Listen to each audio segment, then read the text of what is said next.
we're looking for a 21% increase in growth. Didn't say what the time period was, but what portion of that growth do you expect to be driven by this new initiative, new product? For the 2013 year, very little. Okay. 2013 is how do we get a handle on doing a great job at direct-to-consumer internet marketing. So the growth is coming from our existing business. There's way too much information. There's a glut of information. You go on to Amazon or anywhere and Google and search diet or weight loss, and you'll get hundreds of millions of hits. The challenge is our society is overwhelmed, and if all of the efforts are successful, then why does our society continue to decay? And so that's where we've built a strategy that is focused on more individualized coaching to teams of women, and the focus that we have is using marketing to women as the foundation of health. Our business model is focused on a concept called health coaching, and it's a relatively new concept. There are 51 million people that join health clubs. Does the health club concern themselves with the health of people, or do they concern themselves with the monthly fee? A lot of the other programs out there are focusing on one person.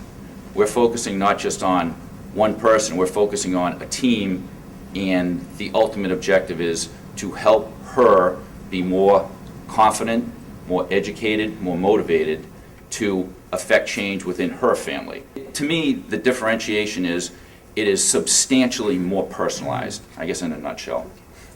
My first question is, can you just give me a little bit of a range of the type of products that you're providing to the marketplace from an exercise point of Today, view? Yeah. anything from a $20 yoga mat to a $400 home gym. Okay. So the majority of our products fall under the sub $50 retail range. Okay. The distribution model of educating, motivating, and inspiring people to get healthy has lots of times been done, at least some of the most successful companies, using bricks and mortar.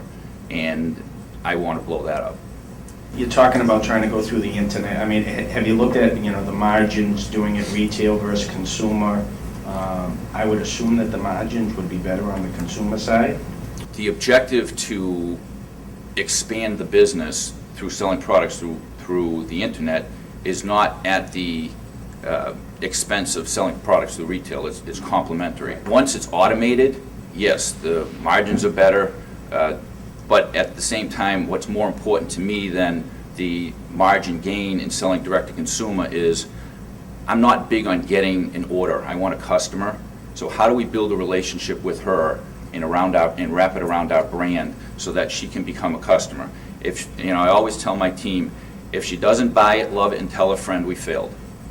So that's really our strategic thrust.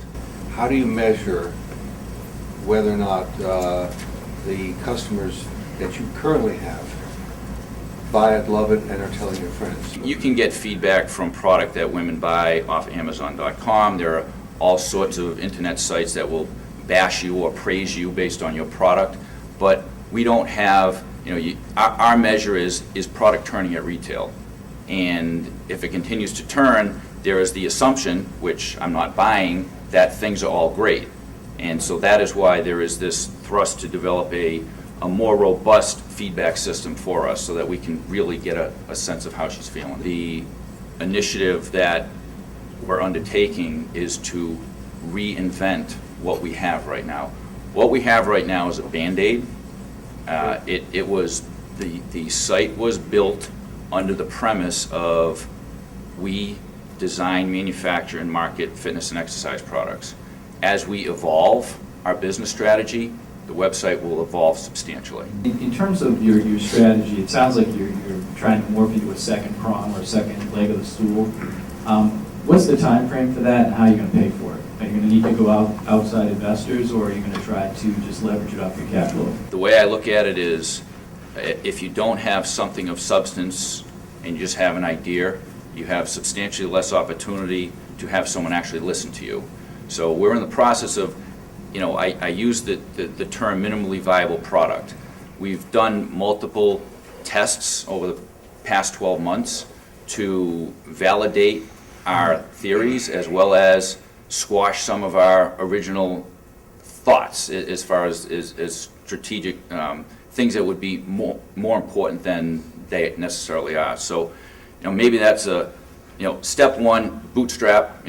That's kind of what I do. I realize I don't like to manage the stuff. I like to start new stuff.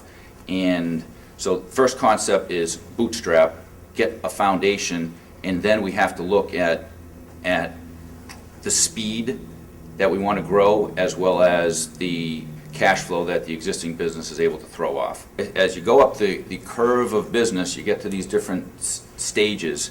We're at a stage now where we're evolving from what we were to what we want to morph into, and there's multiple ways to grow an organization. So we do look at things like acquisition, and we do look at things like organic, and so we're trying to put it all together right now. So over the next 6 to 12 months is really where we're going to get our hands around what do we need, who do we need, what skill set.